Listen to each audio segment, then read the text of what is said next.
Good afternoon, everyone.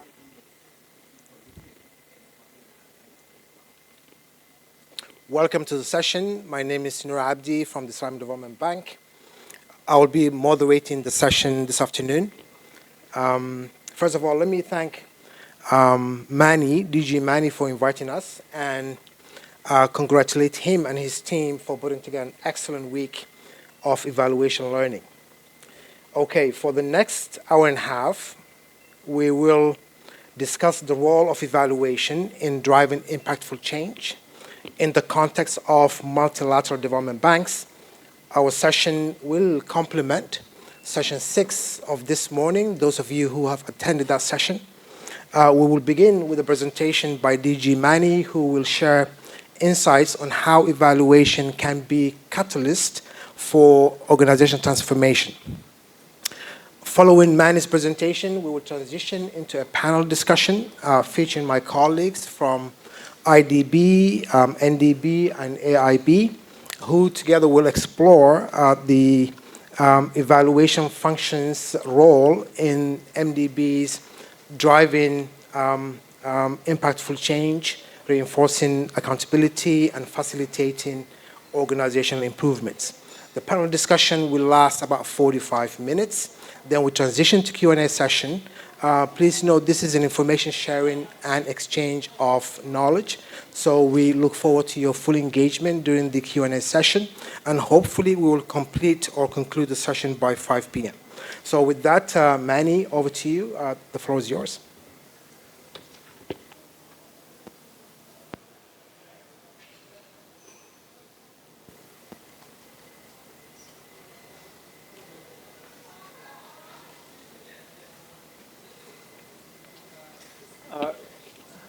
Thank you very much, Noor, and thank you to ISDB for hosting this session and inviting me. I see that we probably have stiff competition. There is a session I see on artificial intelligence, which must be very popular, but I like to think that here's the real intelligence rather than the artificial one. That's a good one, man. So Noor just asked me to do some reflections just on my thoughts on a couple of things, including what does it mean for organizational transformation, and indeed, how do I define transformation, which I must say, Noor, I really had to think a little bit about this. Okay. Okay. So, it's easy to change, okay, in some ways, okay? And you can see on the left-hand side, that is it's the same person, but they've changed, but only a little bit, okay? And the other one is quite a bit. So, I would think that this, Noor, is my definition of what a transformational change is.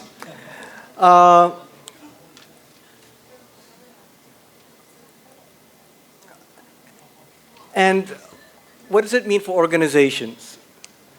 So organizational change in most textbooks is the process of moving from the present state to an improved future one. Do you agree that on the left-hand side, it's a bit of an improvement? Okay. But organizational transformation is change that, at least from my reading, is characterized by 3 important characteristics. One, it's significant and deep. The second, it's broad or systemic. And the third, it's sustained. So some examples of this would be significant change is if the organization really has large effects in terms of change. Broad, that the whole system changes. And sustained is if it really changes, it lasts a long time because it happens to change not just rules and regulations, but also behavior and culture in the organization. And let me just give you an example of each of these in some of the evaluations that we've done in the ADB. Okay. I've talked about this a little bit. One is an example of an evaluation with significant effect is on the evaluation that we did on ADB support for action on climate change. ADB has been committed to supporting climate finance since the 2000. But during in 2018 or 19, the IED did this evaluation by 2021 on the support for this climate finance. And it recommended that it develop a board-endorsed climate action framework that contains a clear path for full alignment with the Paris Agreement. And initially, the management only partially agreed with this recommendation because they felt that it was too early and it would maybe at earliest 2025. But in the end, there was a transformational change in 2021, a very deep change, because the ADB decided it would go to full compliance by ending all financing for coal mining and power plants. So that's an example of, I think, an evaluation that led to a significant effect. An evaluation with broad effects is one in which changes the systems in the organization. And here I'm talking about evaluations of how ADB organizes itself and what its overall strategy is. And these are evaluations that looked at the one ADB approach and also the strategy 2030. And the main issues that those organizational changes try to address is the fact that ADB's sovereign and non-sovereign support were not working closely enough together, that we did some knowledge work and operational work, but again, not in a very integrated way. And we had areas of support for sectors and regions, but perhaps not closely coordinated. So I don't know if you have children, but in the parlance of the daycare center, it was more like parallel play rather than joint play. And so these evaluations, in fact, recommended that it address these issues through a more coherent approach, including the formation of a transformation office that would try to coordinate all the various other changes in the organization and strengthen and also strengthen and rationalize membership in the country management teams. And these have been incorporated in ADB's major organization in the new operating model. So this to me is an example of an evaluation that had broad effects. I've only been in ADB 2.5 years, so I really can't tell you whether any of the evaluations I've been involved with have had sustained effects. That is, whether or not they're beginning to change the culture and the behavior of the staff as opposed to moving boxes around in an organization. And we accept that. In fact, we have built into our work program an evaluation of the reorganized ADB that will be presented to the board next year and the following year, in which we're looking at real-time evaluations of ADB's new operating model. So those are just some examples of what I think are evaluations that may lead to transformational changes in the institution. Again, now, one last word about change. with all multilateral development banks, each of our major evaluations has recommendations. And management has to come up with a statement at the board discussion whether or not they agree with the recommendations.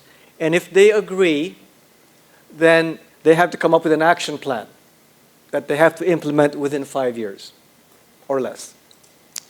This action plan is put up on an internal share site available to everyone, and we in IED monitor compliance with that for a 5-year period. It's called the MARS.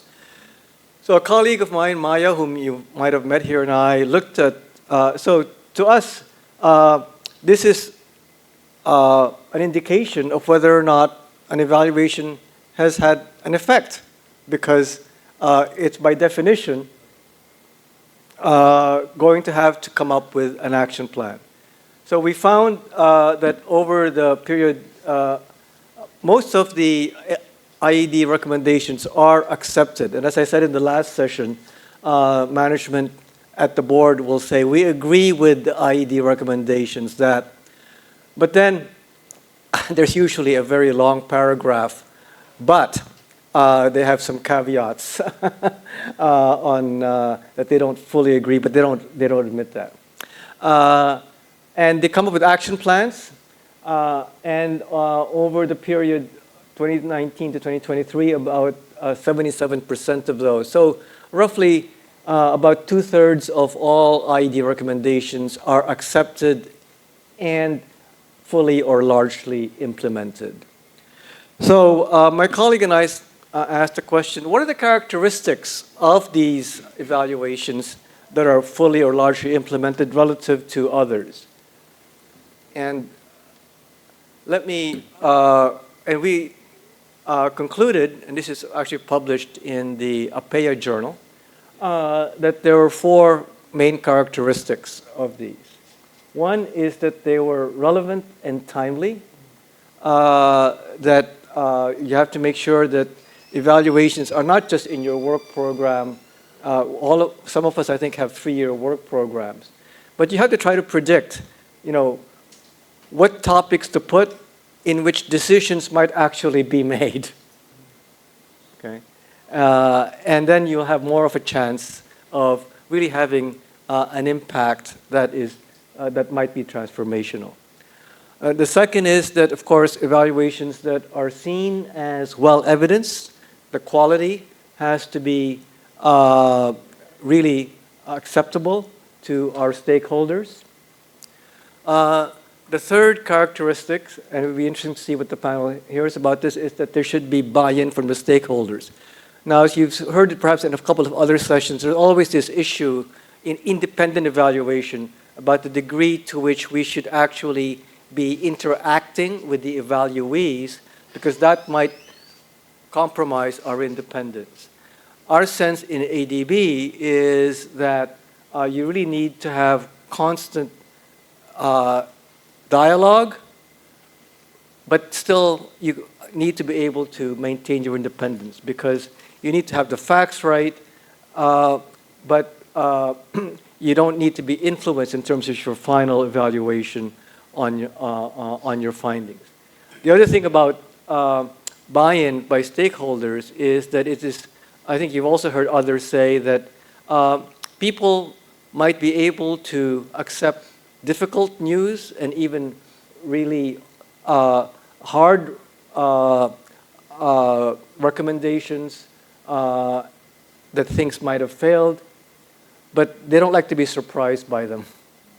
So warning them earlier is always helpful. Finally, presentation. I think you heard Tim and Scott actually had a very interesting conversation yesterday towards the last bit about how you convince people. And Tim said, you have to do the analysis, and then you have to tell a story. That's what people remember. And we've been trying to get our reports to be more what we call message-driven, because I think that there's a tendency, most of us are academics, we went to graduate school, we're very proud of that, and the way we write academic papers is we write what we did. Okay?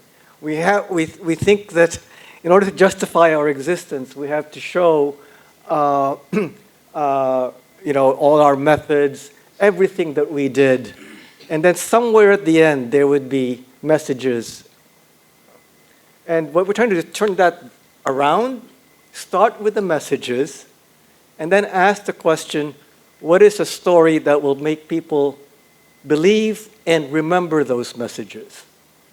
And in fact, after we do our approach paper, and then the teams go out on mission to do their analysis, what we do is we have a storyline meeting. So before you write a single sentence, let's find out what your storyline is, and then they can do the drafts. So those are just 4 lessons that we've learned on impactful evaluations, and I hope that's enough for the panel to have a discussion about. Thank you.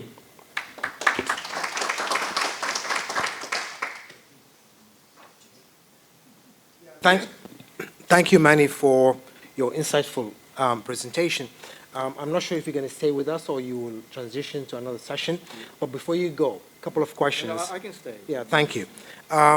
Two points. It was quite capturing that you said you have increased the level of acceptance of your recommendations by the business units. Can you speak to that a little bit more? Because this issue is critical for us in terms of making sure that recommendations that come from evaluations are implemented as much as possible. And the second point is this issue of predicting what will be timely and relevant in terms of evaluation that you plan for your 3-year work program. I mean, what is the maneuver that you have in terms of adjusting your work program? I mean, and does that have implication on your staffing and the workload of the department? Thank you.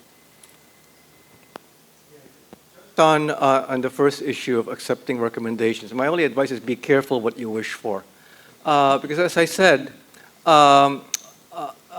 it's actually harder for us when management comes back and say, we accept, but.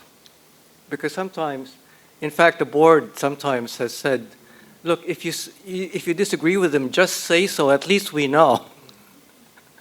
As opposed to trying to make it seem like you agree. And then the action plan then becomes more difficult to form because of all of those caveats. So I don't think, I can't tell you what the perfect recommendation acceptance rate might be, but I think it's the substance of the acceptance that's more important. And your other question was on?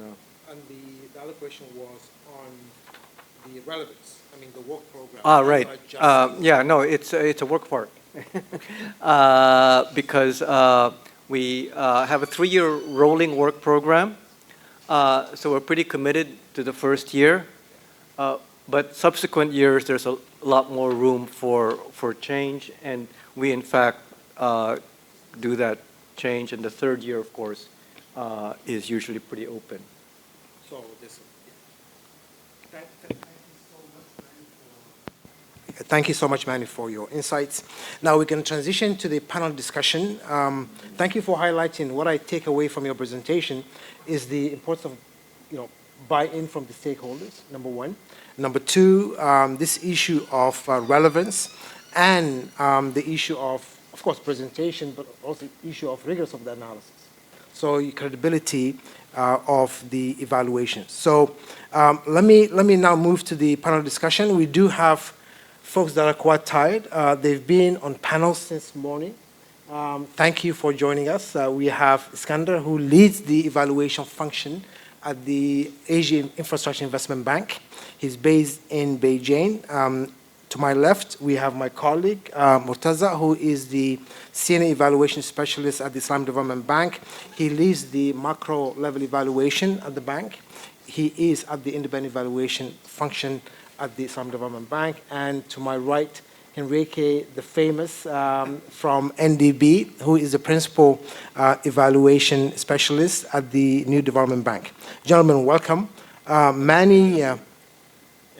Well, I presented myself earlier on, but thank you for joining the panel. And thanks to Emmanuel, of course, for setting the stage for us. He has put the foundation for our discussion. Today, we know the developing countries are facing challenges, including stagnation of economic growth. They're facing inflation. We just came 2 years ago from COVID. All our member countries, even though we do have a common member countries, all are from developing countries. And this has put a lot of pressure on our institutions, especially the senior management of the MDBs, to make decisions in terms of prioritization of investment, but also decisions on restructuring the organizations in terms of how we align ourselves to these emerging challenges to better serve our member countries. So the key question that we'll explore today is how can evaluations truly bring about institutional transformation. And I would like to hear from each one of you what your organizations are doing with respect to that, and share with us some examples. So I'll start with you, Murtaza, to my left. Broadly speaking, how has the Independent Evaluation Department of the Islamic Development Bank has aligned the bank's strategy or contribute to aligning the bank's strategy to these emerging challenges? Could you provide some specific examples where insights from evaluations have led to more impactful outcomes? For those of the audience that are not familiar with the bank, can you also, in your introduction, speak to what is AIIB, so for the context, before you answer your question? Over to you, and this will be the first round of questions. We'll do a couple of more rounds before we conclude. Thank you, Noor. So, as you asked, firstly, Islamic Development Bank is 50 years old bank. This year we are celebrating our 50 years anniversary, so you can imagine the loss of experiences and learning.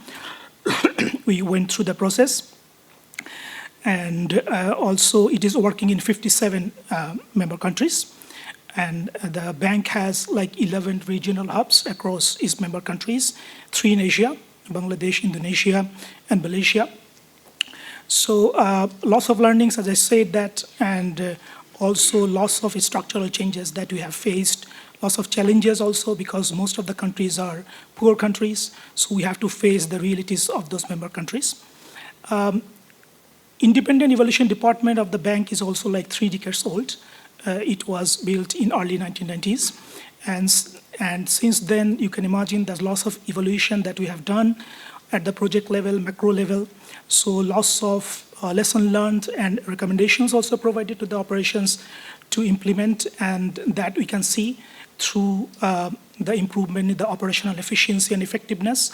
Also, so many organizational changes that was actually resulted from our evaluation and also review. Even I can say that the existing business model of the bank was the result of the review that was done in 2014-15 by the Independent Evaluation Department. And that actually also led to opening up of the regional hubs in 2018 in 11 places. So how impactful those review, you can imagine that. In 2021, we also did a 5-year review of our existing business model, and that also led to have the realigned strategy of the bank 2023 to 2025.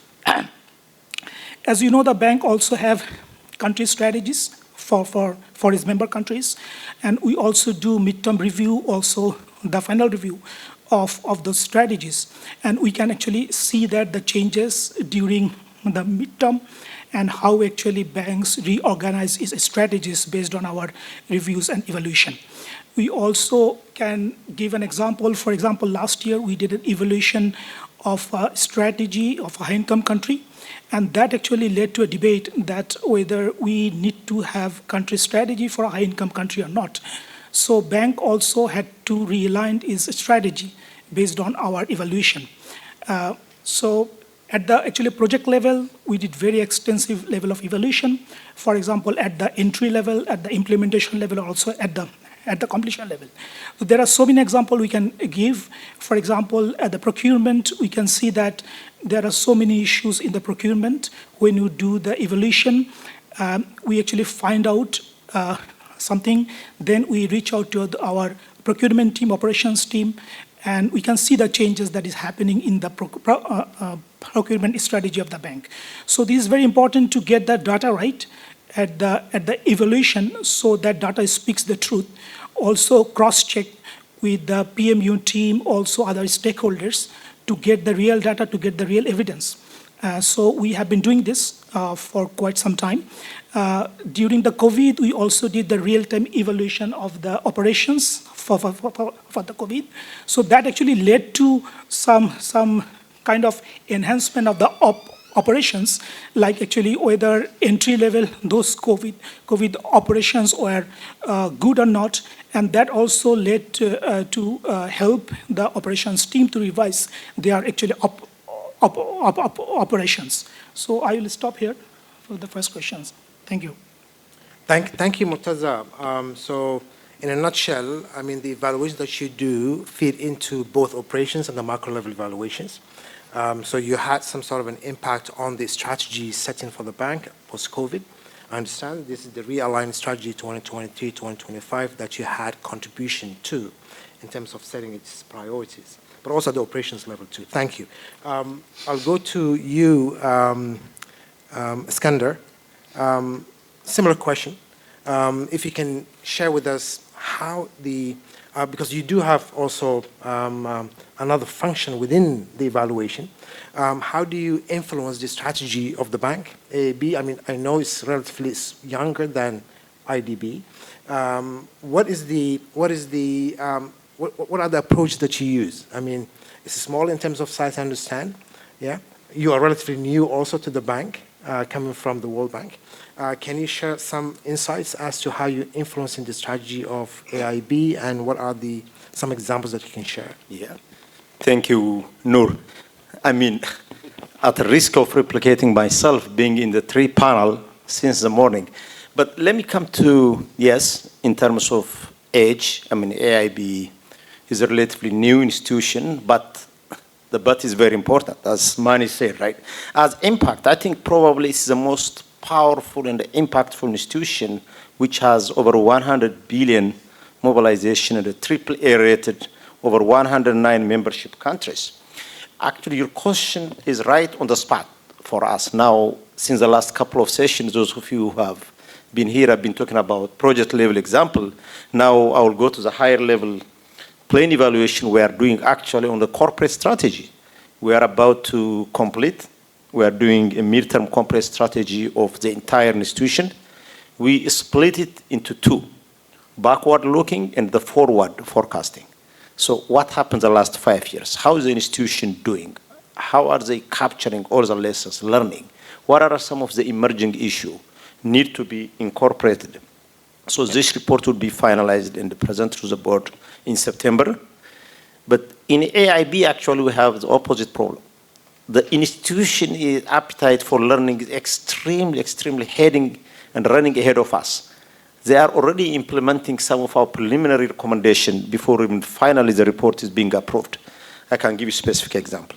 For example, we recommended the institution to introduce a scorecard at aggregate corporate level to capture some of the emerging issues, including climate change, ESG issues, which they already, yesterday I was in a meeting, they are already introducing for each sector, energy, transport, at a corporate level.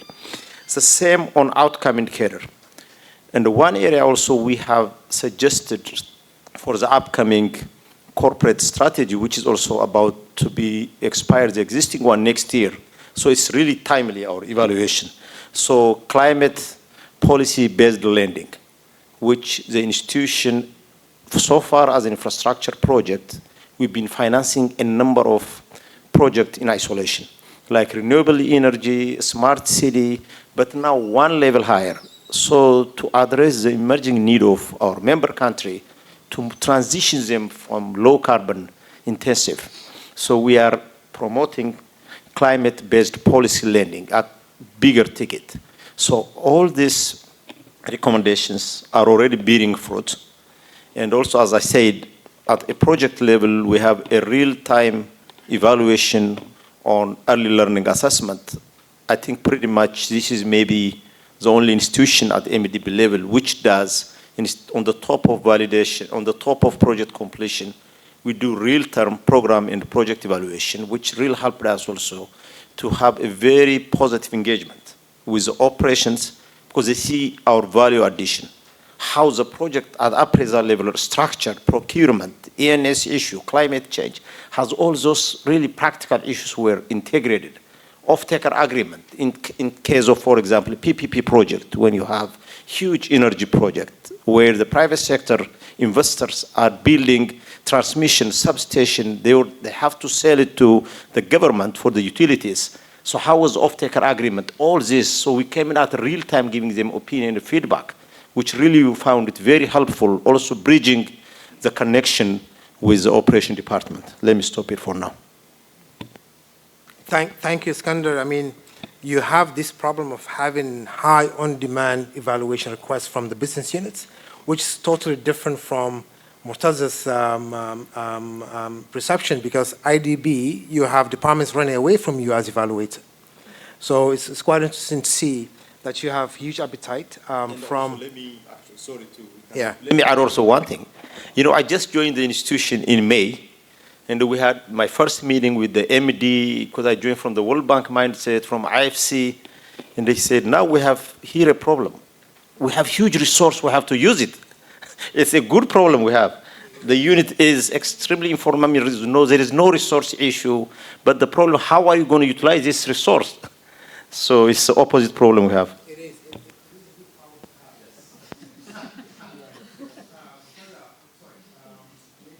Murtaza spoke about the importance of data. How does NDB integrate systematic performance monitoring and data-driven decision-making into continuously refining the bank's strategy? Could you share some examples where you have practices that directly led to significant improvement into the NDB practices? Thank you, Noor. Thank you very much for inviting us for this panel. Also, thank you for inviting me for the Jubilee this year in Saudi. It was a really amazing event. Also like to congratulate Mani for this AIIB. It's really challenging to organize an event like this, and congratulations to you and to the team of ADB, and also AFDI. To answer your question, I think you have to invite me next year for the next AIIB, because we are conducting, if the board approves, the 10-year strategy of the bank evaluation. So the bank will complete 10 years next year, and we are planning to have the 10-year evaluation. So to tell you how the strategy is evolving and how you're using data, maybe I have a better position next year. But from now on, what we have so far, we have been conducting, as my colleague Chao Sun in the morning on our panel 6, and also Ashwani in the last panel, we have been conducting a series of country evaluations and policy evaluations. So we already have some data and some changes, or we are not reaching the transformation yet. Money, we are not that muscular yet. But at least we are not bald anymore. So we now have, the Independent Evaluation Office has 2 years. It's a pretty new department. And the bank is new, we're newer. Differently from AIIB, we are almost the same age in the banks, but the independent evaluation, our evaluation function, their bank is pretty older than us. So we are already building first our own change. So first our departmental change. We did the manual will be out the next days. It was approved by our board. We built a strategy last year, our own strategy based on the bank strategy. And one thing that we already saw from the strategy of the bank, how we are changing it, is that the bank also, as similar as AIIB, we are introducing the scorecard for the bank, a corporate scorecard from the bank. And if you see in the first page of the strategies scorecard, they make a reference to the IEO recommendation to have it. So it's really can be as small, but will make a lot of difference. Maybe to lead to a transformation. At least it's still a change, but maybe it will be a big transformation. Another thing that we did, not using data yet, not replying exactly to the data, but the G20, our strategy team, and several strategy teams are working in the reformulation of the MDB systems. And luckily, our strategy department invited us to participate in one of the meetings as independent evaluation.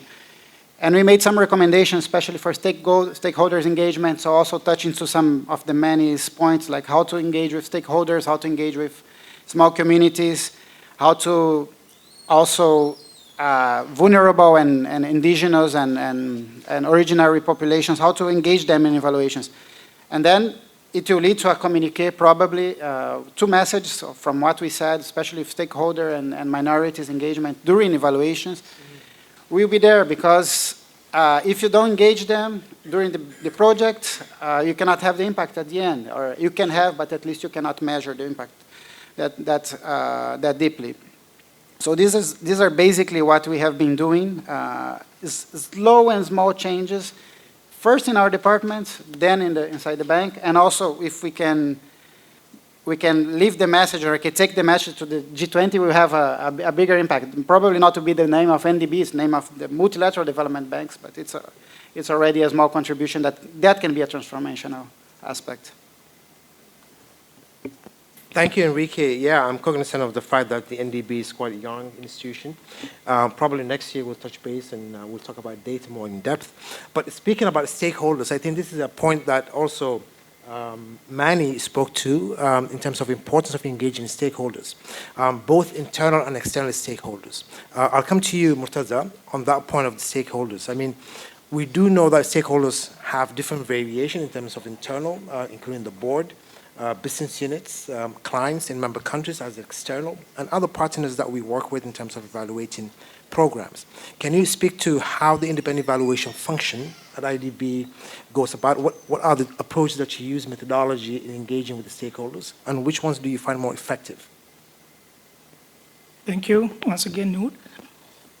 As you said, yes, stakeholder consultation with both external and internal stakeholders are very important for the evaluation, and we actually, when we do an evaluation at the approach paper preparation level, and obviously we do field mission at both levels, we actually try to talk with the stakeholders.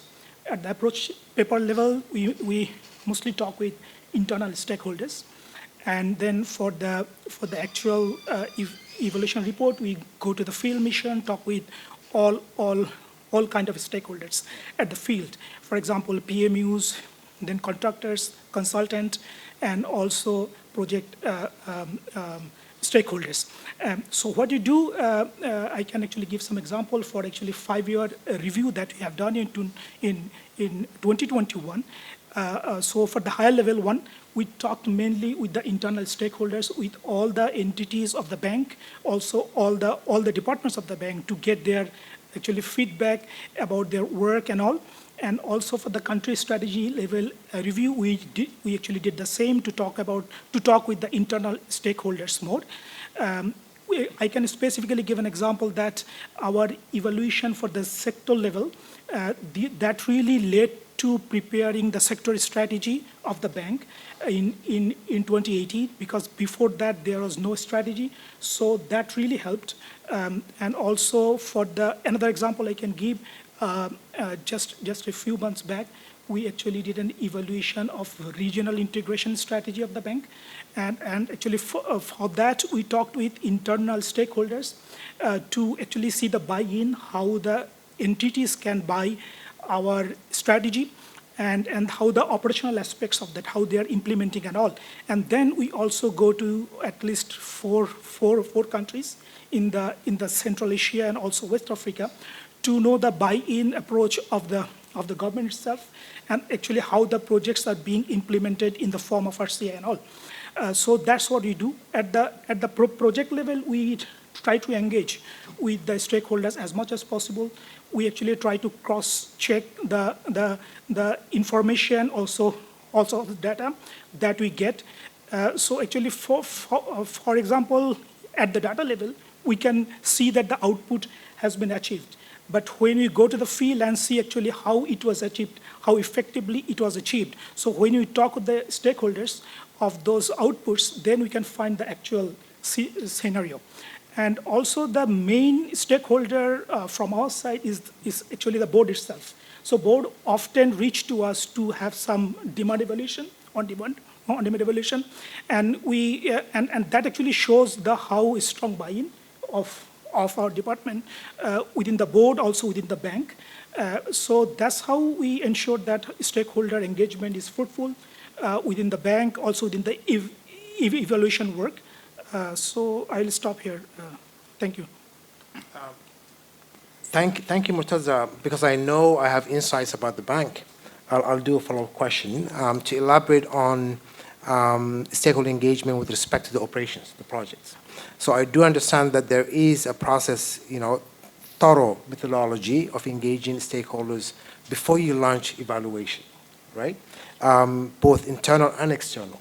If you can elaborate on that, so just for information sharing with other MDBs who are around the table, what are the processes involved in bringing those stakeholders on board? Because this has implication on the buy-in later on when we finalize the evaluation as to implement those recommendations, right? So if you can elaborate, what process do you undertake engaging those stakeholders before you launch the evaluation, both internal at the bank and in the country? So I would just give one example for the approach paper preparation. What we do, we initially review the project document and try to set the questionnaires. And based on that, we reach out to the operations department and particularly the operations staff who implemented the projects.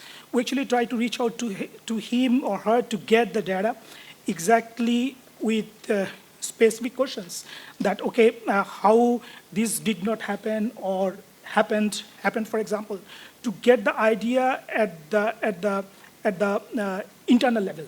So we then actually go to the field and cross-check with the PMUs whether what we have learned from our operations team, whether that was right or wrong. And then within the PMUs, we also try to cross-check their data with the other stakeholders. For example, for the actually procurement issues, when we talk with the PMUs, they give some explanation, but then is the project management unit.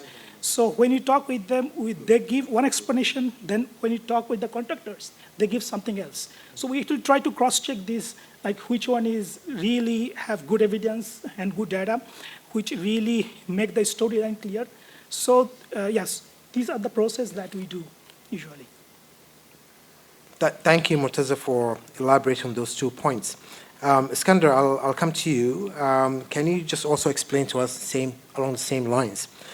What is the feedback loop that you have in gathering information from your stakeholders? Yeah. And give us some examples. Yeah, thank you, Noor. I think, I don't want to, for the audience, I really try to make it one level higher. Since as MDB, the process are pretty much the same, my colleague said. I think first, stakeholder segmentation is very important when we talk about stakeholder engagement. Who, when, and how. The how is also very important. How do you engage? That would be driven by the nature of evaluation you do. If it's a project level evaluation, thematic, country, or strategic evaluation. If it's like higher plane strategic evaluation, when you deal with a board of directors, basically you don't bring, you have to really pick your issues, which is mostly upstream policy. What are 2, 3 things that you really will need to talk to the board? And at the end of that, you need their support. So you have to go very well prepared and very specific. When you do project level consultation or engagement, the very first step is selection of the project itself. When you meet the project team, I think before you jump and telling them how you are going to do the evaluation, I think you need to build a trust. The most important thing is just tell them, oh, by the way, pick very well 2, 3 interesting points about the project. Because already there is this stigmatization. You are going to evaluate audit, account. The first attention is right there, But you have to tell them, we really found this project very interesting for ABC reason. So what do you think? We are trying to really collaborate, even if we have our own boundaries, but still that doesn't mean anything. What lesson we can really generate? And when you also frame the questions with the project team as operation, having been myself on the other table. So I think if you are critically very prepared, you can generate most of your lessons during the stakeholder engagement with the project team. For example, you can simply ask them, if you would have done this project all over again, I know it's very interesting, which part do you think you would really love to see a difference change?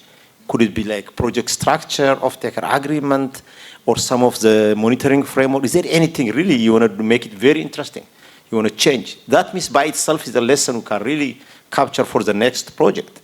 So that's stakeholder engagement. So during the approach paper also, you have to give them for comment, feedback loop, they incorporate their comment, understand on the same page on the methodology, what are the key area, and also objectives you are going to measure them. I mean, the basic has to be there.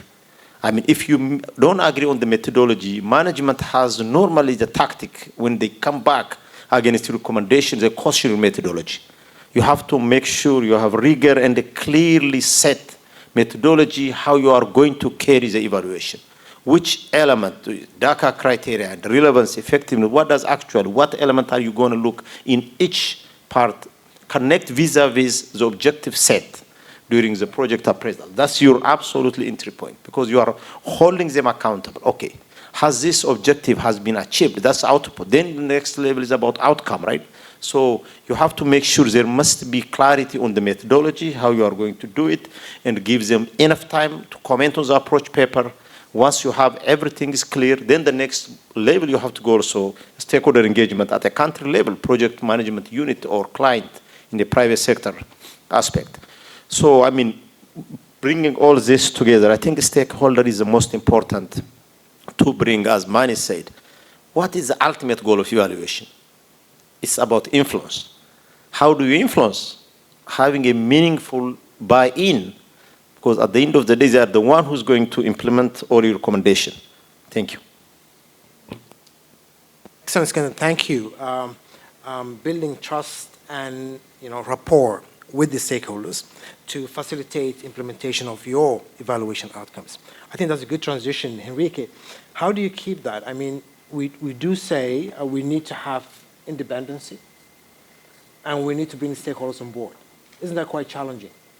I mean, how do you do that at NDB, and what do you see the most challenging areas around keeping that rope tight, but also keeping your independency as function from the rest of the bank operations? Thank you, Noor. A challenging question and a challenging reality. Maybe a more challenging reality than question.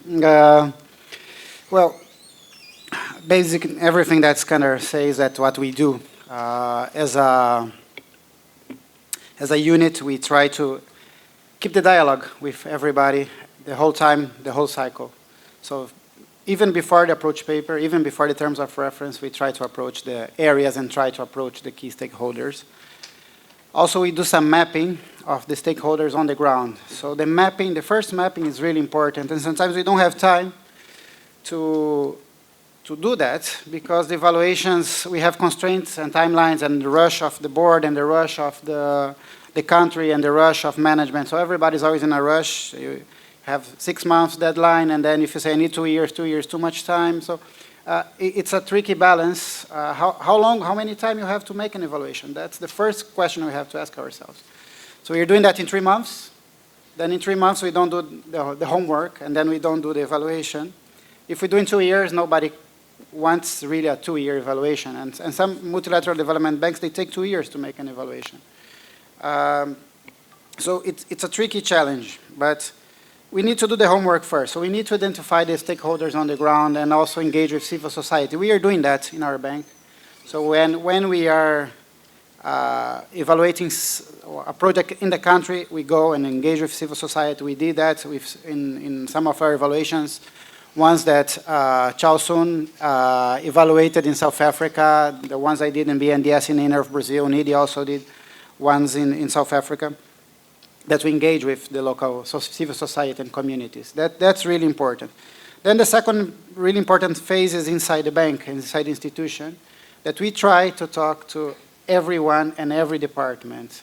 It's challenging, it's demanding, it's consuming, different views, but we try to engage, again, before the TOR, When we have the approach paper or TOR, they have time to have comments. Then when we do the evaluation, and then when we produce the final report. It's a lot of work, a lot of comments. In some evaluations, we have 300 comments, 350 comments that we have to collect them. Some of them are different views from each other, but we try to harmonize everything and at least address every comment. So we have to make sure that the units in the bank are listened, and that they have a voice, and that we are replying to them.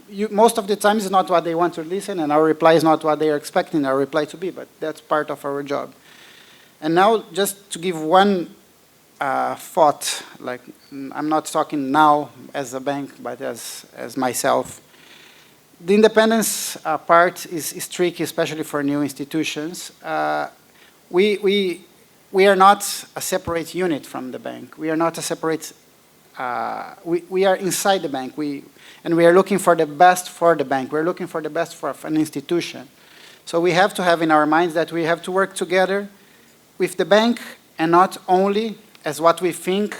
We think personally that's what it's right. We have to think also what's better for the bank and what's better for the communities that are the beneficiaries of the bank. And sometimes when we are in a position of independence, we keep repeating we are not audit, but sometimes we put ourselves as an auditor and say that's the right and that's what I think. And that's not always what I think. It's sometimes what's better for the bank and the communities and the project. So this is one takeaway I would like to leave from my experience, and my experience in the other side. I was in the government before. I was implementing projects before. I was in the management of the bank before. No, not this bank, in other institutions before. And we want lessons that are useful, lessons that are clear, and lessons that are better for the institution, not sometimes what is better for the evaluators themselves, especially when we engage with some consultants. The consultants also have their point of views, and then we have to tailor all these stakeholders. These are also other stakeholders that we have to manage. So this is my one personal point of view that I would leave in this intervention. Thank you so much, Henrique. And I think this issue of stakeholder engagement, like Emmanuel was referring to, is a cultural transformation. And it relates to how you message formulation, right? How do you formulate your messages? The issue of, in fact, what we have found in the bank, AIIB, is that when you emphasize more on the learning aspect of it, people tend to be more receptive. But when you underline the issue of accountability, the business departments will run away from you. Right? So emphasizing this issue of learning, we do an evaluation to promote learning. That actually helps sometimes. Right? So yeah, but accountability comes with the learning. So these are the two motives that we have as independent function. So we underplay the issue of accountability when we want to bring the stakeholders on board. And I think it resonates very well with the business units when you emphasize on that issue of learning to improve the operations that the banks finance. We'll do the final round of discussion. One more question. I know you are very tired, especially two of you that have done a marathon of discussion. And the last one will be about implementation and prioritization of evaluations that we do in our respective banks. And this will touch upon the methods that you use, the tools that you employ in terms of implementing those recommendations. And I want to start with you again, Murtaza. How does AIIB ensure that recommendations are effectively implemented? Yes, we have seen, I know internally there's increase in terms of acceptance of recommendations from the business units, but can you explain to us this information sharing anyway, so other partners can learn from the system that we have? Manny spoke to the Mars. We have Jupiter, I think, is it called? Tell us what system do we have in place to monitor the implementation of those recommendations? Yes, it's not Jupiter. It's called STEER, Systematic Tracking of Execution of Evaluation Recommendations. So it's exactly the same tool that also Mani just presented. So it is operated by our department. So all the recommendations of the evaluation reports goes to there, and with a specific focal point for the implementation of those recommendations. And also we prepared those are action plan for the management. And also we do prepare the report for the board twice in a year to see the progress of the implementation of those recommendations.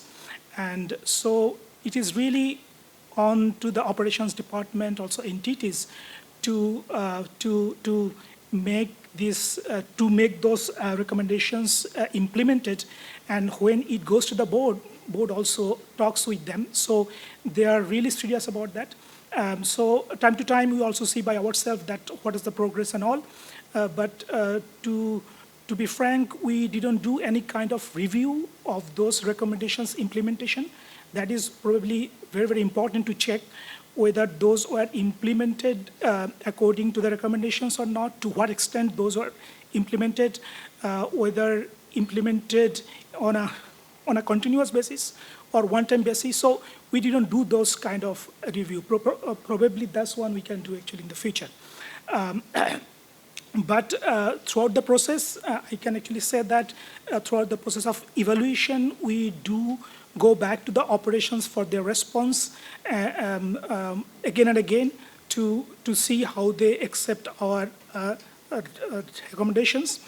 For example, I can actually give one example. We did a midterm evaluation of a project few months back in one of the member countries. What happened is that we found several implementation challenges which are very tricky. So we raised this issue to the higher management up to the president level. And so it actually created huge issue within the bank. So what operations did immediately, they actually prepared actionable items to be implemented based on that bad midterm evaluation. And also they do the review of the whole operations itself, not for just one country or one project, because it really created some issues that higher management thought that there are some serious issues to be concerned about.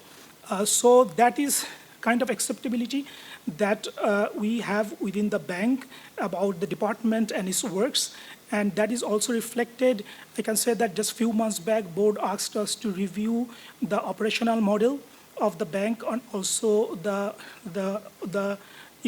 evaluations of the hubs that we have created. It was almost like 7 years that we have created our hubs. So the board now wants to review the operational effectiveness, cost efficiency, cost effectiveness of those hubs and see whether we need to make any adjustment with our operational model or not. So now we are working on that. So this is also, we can say that the strong buy-in from the operation department because they are now very, very closely helping us to do this evaluation. So, Thank you, Murtaza. So there's a system in place called STEER that allows you to monitor implementation of the recommendations, but you don't know how effective that system is. yes. So probably next step is, like you said, to evaluate the effectiveness of the system. It's effective in terms of monitoring, I understand, but you don't know exactly to what extent these recommendations or the actions in the recommendations and what is reported in the system are consistent with the evaluation outcomes. Okay, so there's a system in place, but there needs to be some more work done. Yes. Thank you. Similar question to you, Eskender. What are the platforms that you use and what can we learn from AIIB in terms of being more effective ensuring that implementations of your evaluation recommendations are put in place? Thank you, Noor, again. I mean, given, our presence is a new bank, I cannot tell you we have this much of data. We are gathering and to see really the projection. But are we heading to the right direction? Yes. I mean, given the previous example I have cited, even our midterm corporate strategy review, some of the early recommendations has already been well received. On the top of that also, we have done over 12 early learning assessment. The management is extremely, extremely keen on following those recommendations because a real-time evaluation which is going to have impact on the project. And also they have set up the Learning Culture Leading Forum, which is led by a senior vice president, including the president office, and all the VPs are a member. So every month they sit and go through only about the independent evaluation unit's recommendation. On that, Marvin, which is our managing director, is an observer. So that tells you how really the appetite there for learning. Because in a way, why the management is extremely keen on following ELA, because the nature how the unit is structured by itself. Because the managing director is literally the most powerful position in the bank, literally the counterbalance of the president. Because when these early learning assessment recommendations, it may be regarding to environmental and social issue or whatever, if they are not carefully implemented, let's say there is a complaint filed on the other unit, the inspection panel, it's the same managing director that can hold the management accountable.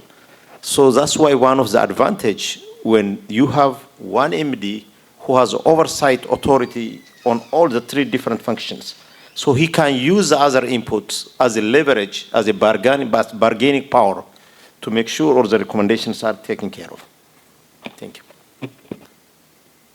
Thank you, Eskender. So I get that you don't have a system in place, but you have processes where you engage with the board and senior management in terms of reporting on the implementation of the recommendations. Yeah, no, we have a system pretty much like a MAR, but we are cautioning, Mani has presented the MAR process, which is also pretty much adopted by AIIB itself.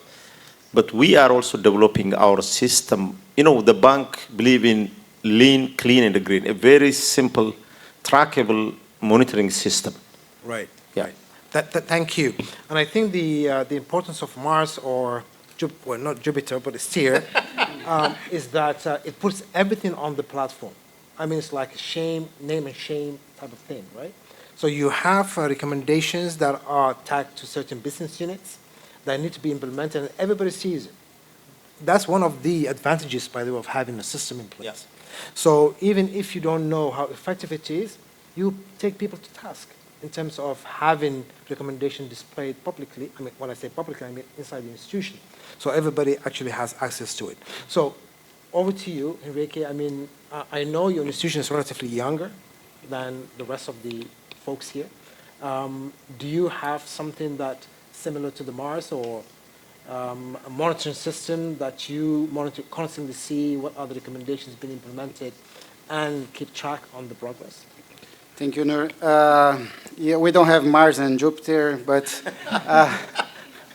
maybe we have Mercury, like that. We're a bit smaller, and near to the sun. So basically, well, we publish everything. Like, we publish all our recommendations are published in our website. So if you go to our NDB website, we have a dedicated web page for our Independent Evaluation Office where we have transparency of our evaluations. So we have transparency of our budget, transparency of our internal KPIs for our unit, for our office.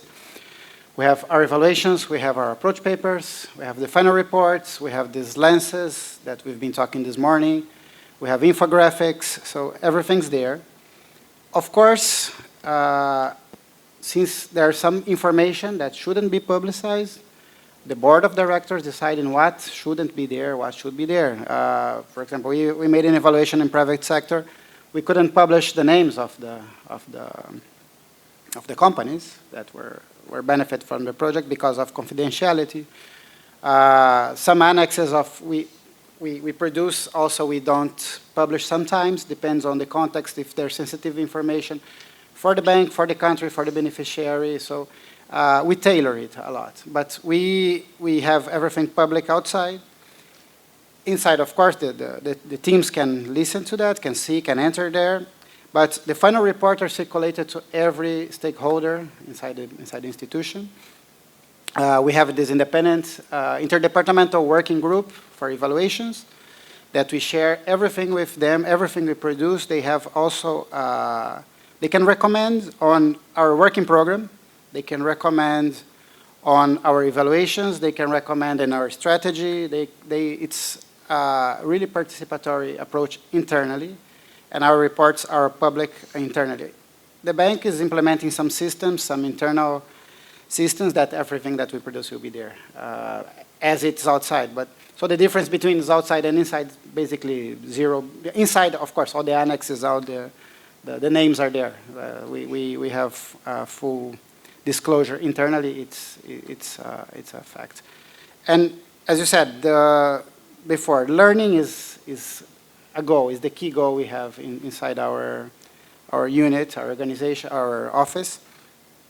Of course, accountability is there, but learning, especially for a new institution, we have to learn step by step. You have to construct everything together with management. So we are focusing on learning and focusing on knowledge management and knowledge sharing internally, also with events, also with last year we did the first area of the bank that show what we did in the first 20 months of implementation of the office. We made a comprehensive presentation to the whole bank to see what we've been developing. Thank you so much. I mean, what's very clear is that our organizations are pretty much the same in terms of systems that we have, even though AIIB has a little bit more progressive since it was established in 1975. Better systems in place, even though not perfect. That concludes our session this afternoon. This is information sharing and exchange of the MDBs and what they do with respect to the independent evaluation function that they have. So this is the end of the panel discussion. We will now go to Q&A session. We have 15 minutes. Please, if you have questions, raise your hand. The microphone will come to you. You have to go to the microphone. Oh, you have to go to the microphone. Okay. So, yes, please. Yes, sure.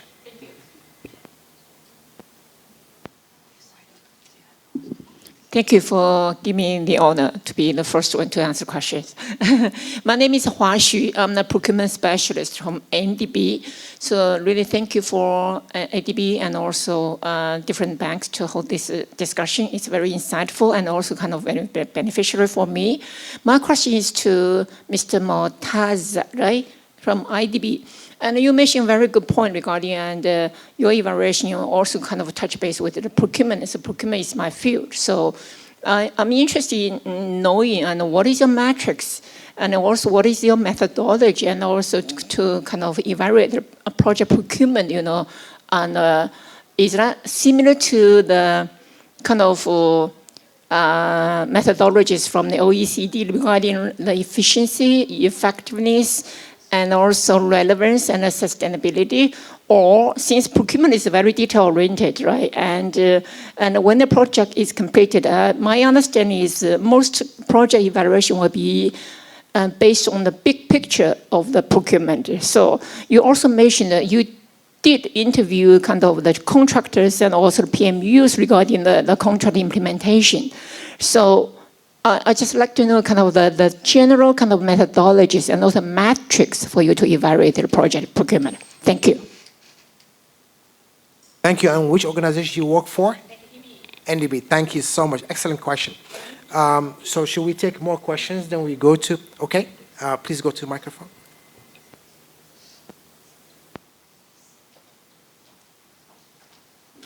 Hello, this is Wang Cheng, and thank you so much for this informative sessions on how to implement recommendations of evaluations institutionalized. And I'm from UNDP, and China Country Office, and I'm an M&E specialist. And my question will be more focusing on the operationalizations of the recommendations. So I think one thing that I frequently witnessed is like at the country levels, many of the times when there are institutionalized reforms in terms of the recommendations, people will kind of intended to escape the responsibilities of making changes because intendedly they are quite conservative of changes. And normally, like we also have the mechanism of having management response, key actions to recommendations, and also focal points. However, like as the author has mentioned in the opening remarks, making the target to be the indicator will sometimes be hard because people will try and way to escaping that. And I think that is something that I have been thinking of in terms of really operationalized recommendations? And following on that, I think another question will be how we communicate the recommendations to the country office or the business unit in terms of implementing this? Because it's not only about having responsibilities of having this implemented, instead of like knowing why this is good for the organizations and why country office should operating and contributing to this recommendation and response. And lastly, will also be like if something goes wrong for the recommendations, because I think it's quite often happens in our institutions. So there is a good things. I'll give one example. So if the recommendation is quite vague in terms of the recommendations. For example, the social and environment standards should be strengthened for the organizations. However, when operationalize this, you realize that our instrument is not ready for that recommendations, and sometimes like it just costs a lot of extra work at the country office or at operational levels, which typically will happen. So I was very curious in terms of if recommendations goes wrong, and how do we accumulate that knowledge and adjust as a dynamic actions to take. Thank you. It's a mouthful. Good questions. Thank you. I have 3 down written. Can we answer those questions if you haven't written them down? Then we'll go to the second round of questions. So the first one is to you. Yes. Okay. Then we'll come to the rest of the panel if they want to address some of the questions raised by the M&E specialist. Sorry, I missed your name. Chang. Okay, Murtaza, over to you. Thank you. Thank you for the question. So for the procurement, yeah, you are right. We actually follow the OECD criteria, the four OECD criteria: relevance, effectiveness, efficiency, and sustainability. Then about the procurement, it goes with the efficiency part, right? So because most of the procurement issues is related to the delays, why delay happens for the procurement, what affected those. So most of the time, as you rightly said, that the big picture we usually follow, but if we find any specific issues for any specific procurement components, we try to dig in and try to see what happened, what led to such cases. So we try to talk with the PMUs, project management units, and also the procurement specialists within the projects, also contractors, consultants, to get the different perspective. Often we can see that their issues are really different. The PMUs talk something else, and the others talk also something else. So we try to see the evidence, whether those talk based on their explanation or not, and actually based on that we try to conclude on the procurement issues. So is it? I understand, and from a high level regarding the procurement evaluation based on kind of the content implementation is timely, right? Yes. It's very key. Yeah. Metrics, and otherwise cost overrun, right? True. Cost overrun. This is also easy to tackle, and some kind of KMU or kind of the counterpart will kind of pay from their pocket, right? Absolutely. Regarding the details, how did you find the details? How is the details are surfaced, and then you dig into the investigation? And also regarding the what are the most common issues, and you have identified from your evaluation? So you can actually recall, during the whole project and the whole cycle. So if we only evaluate kind of the end of the procurement regarding the delay or if the cost is wrong, that's very general. So I'm not sure if you have identified kind of any corruption issue, any kind of non-compliance issue, from the bidding process and also contract management process, right? For example, in our project, some kind of project, and there are some issues for the cost implementation and the contract has to be terminated. It is not only happen in one country, it happens in more than one country. So the contract is terminated, and then we have to go another round of either bidding or come to the next evaluated delay, for awarding a contract. Those kind of issues. Can I? Please. Yeah, I mean, I understand you because I was in the other side. But the question also, I mean, we have to make sure, I know what you want to hear. So you want to hear, because the role of during project preparation or appraisal, because you have to also separate the role. When you have, like, let's say, energy project, 250 million, the role of MEDB is not there to do the bidding process. The bidding process normally done by the utilities. Then when it comes to you, your role is to issue no objection. When you do the no objection, you have to go through your procurement process. Normally, you look at 2-3 indicators, right? Has the client, the low bidder has been issued the award, number one. Has all the previous experience attached to procurement is consistent. So if there is any misuse, as you said, compliance, integrity issue, that's completely different department. It should go to the integrity part. But the evaluation, when it came to evaluation, if you do like independent procurement policy, everything you said would be triggered. That's like bigger picture. We're actually questioning the policy, the procurement policy. But when you do project level evaluation, for example, the max you can do is under efficiency, as my colleague said it. Is there underrun, cost run, and why?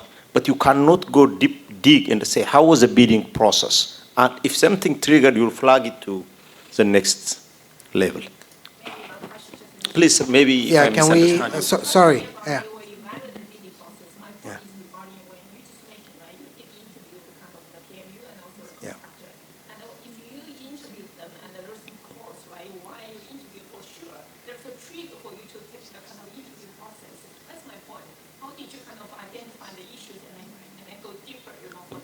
Excellent. I think we can do this after we close the session outside. I mean, you can meet with them. Yeah. Excellent. Yeah, but thank you so much. I mean, this ignited interest, Murtaza. So you need to respond to her when we go out. Okay. Yeah, we're going to go to Shang. We have 5 minutes. We have a number of other questions also in the room. Shang asked a couple of good questions. I'm going to combine, I think there were 3, but I'm going to combine 2 of them. I'm going to put to all of you, maybe also Manny can come in and respond to some of those. How do you communicate recommendations to the country office? And recommendations, what do you do when the recommendations are not clear? And business units or maybe departments don't accept them. So they have an option of accepting or not accepting sometimes. And he used the social safeguard as an example. When we communicate or when we provide recommendations that are not very clear, what options or actions do you take as evaluators? So I'll give this to any one of you who wants to take it. You want to go ahead? Maybe let me start from the last part. I mean, when recommendations are not clear, does that mean then the problem with the evaluation? I don't, from my experience, recommendations should be extremely clear, implementable. It cannot be generic, as you said, for example, strengthening the ENS. So what? What is that? I mean, okay, they can come back say, no, we did a safeguard evaluation. Let me tell you, IFC from private sector. So what we did was we made a specific recommendation. IFC should incorporate financial intermediaries, ENS, including environmental social management plan at a sub-project level. Now you have requested a policy instrument that continuously going to be monitored. And also if there is a pushback, then you go to the board, you're not going to hold them accountable. I mean, they didn't agree on your recommendation, we're not going to track it. I mean, so you put your recommendation, the management response also outline their pushback, say, we don't agree. Then only you follow those recommendations which mutually agreed by the evaluation department and the management. The difference, the board, you go to the board, you present, I don't think you can go back and say, maybe I'm sure Mani would be, I will leave it to him.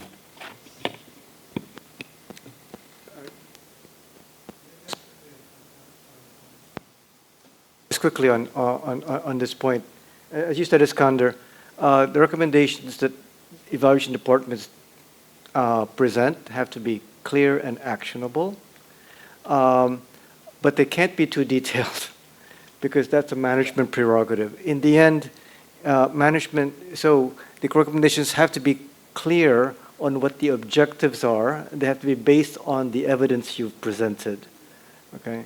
And this is the objective of the recommendation. This is what has to be addressed, okay? But there could be various options. So what we tend to do is to say, look, here's the intent of the recommendation. Here are some possible options.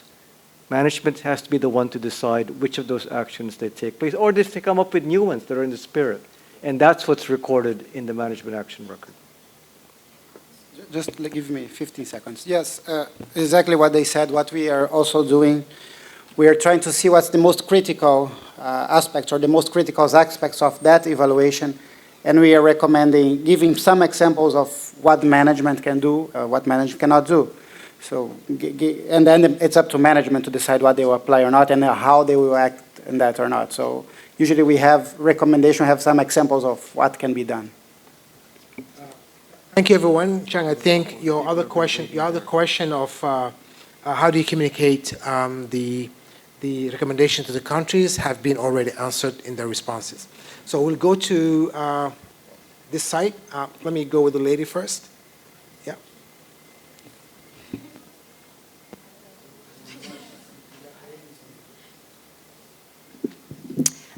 Kia ora and good afternoon. My name is Leah Raymond. I'm here from the Cook Islands government. And I've got a quick question. So we heard yesterday from Tim that targets can be a little bit problematic in evaluations. And I was wondering what your opinions, all of the panel really opinions are on including targets in the recommendations and how you can phrase them in a way that you address the problematic nature of targets. Very clear and short question. Thank you.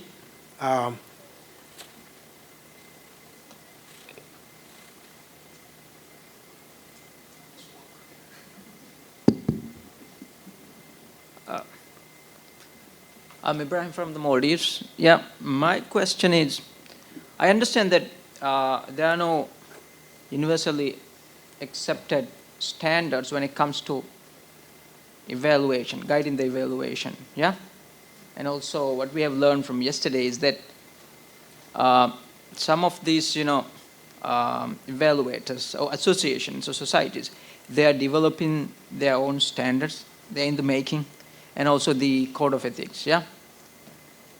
Given that, I'm just wondering that when it comes to evaluation in respective banks that you represent, do you have any quality review, standards, yeah, or bylaws? How often your work, your evaluation work is being quality reviewed by maybe respective functions in your banks? That was not clear to me. You got it. Okay. Yeah. Excellent. All right. One more question. Yeah. Thank you, by the way, for asking. A quick one. I'm Xiaoxi from Worldfish. I'm a specialist. Because evaluator usually is not the thematic expert, so when you give recommendation, like where are they from usually from your circumstances? Yeah, thank you. Thank you. So we have 3 questions. DG Emmanuel, we'll start with you. Yeah, I just thought, in fact, we do have standards in the evaluation cooperation group. Those are the members of the MDBs that are members, adhere to good practice standards in evaluating projects in the private and public sectors. They're available online in the ECG website. And in fact, those have also, so they're available to everybody, not just the ECG members. And many other MDBs follow them. Those are actually based on other standards set by the OECD DAC, which are the criteria on relevance, coherence, effectiveness, efficiency, sustainability that all of us follow. You raised a good question about ethics. We discuss this from time to time in the ECG meetings. There are ethical standards, but I must admit, I think that ethics and evaluation is a relatively new area, especially in the collection of data and protection of privacy issues, and those are just beginning to be addressed. We are subject to evaluations by others externally. Typically, when there is a change in the Director General we commission evaluations of the evaluation by an outside group of experts. Sometimes they're in fact mandated by the board. Sometimes not. Sometimes we just do it ourselves. Mayor? Yes, no, yes. Not the same, just to, so, complement what Manny said. We have this, in our evaluations, usually we have peer reviewers that they are external, that they review the evaluation and make a statement, 1-2 pages. We have these independent evaluations from the board that the boards recommend on us. For example, we put in our strategy in 2027, so we have an independent evaluation of the Independent Evaluation Office in 2027. And also we set KPIs for our own selves. So we report on our KPIs and report in our budget utilization to the board. And also anytime that the board wants to ask anything, the board can clarify any question with us, because the board is our boss. I'll come to you because we're running out of time. Who's going to take the targets? Are you going to take it? Please, yes. Thank you. I mean, actually, I'm also baffling with that question. I mean, I respectfully disagree with Tim. He said, don't let target become your measure. From what lens? I mean, from evaluation, maybe I understand. If let's say you have 10 projects to evaluate, and if you set a target, I will make 9 satisfactory, 3, that I understand him. But from operational perspective, if they don't set a target, I mean, how many, for example, if you have typical road project, you need to have really clear target. How many kilometers are going to be connected? If it's an energy project, how many people are going to be rural electrification?